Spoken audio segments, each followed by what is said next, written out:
Здравейте, дами! Аз съм най-щастливата баба, майка, дъщеря, сестра. Днес тук имам гости на село, в българското село. Ето.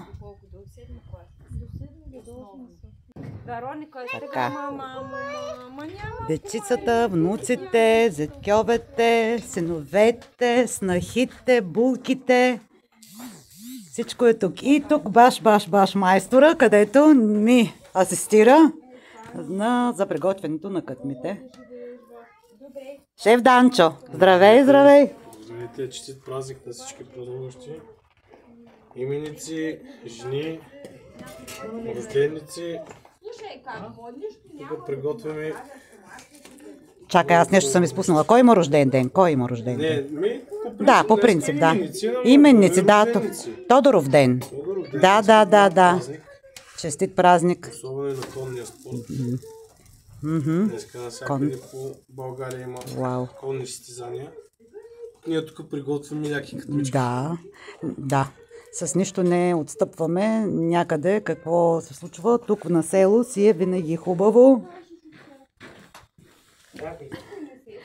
Да, преживяването е така. Ето. Здравей, Криси. Кажи здравей. Това е дъщерята на моя приятел Иван. И къде е моята внучка? Чакай, че и косата с... Здравей, бабе Златна. Кажи де. На баба, момчета. Ами, Магдалена.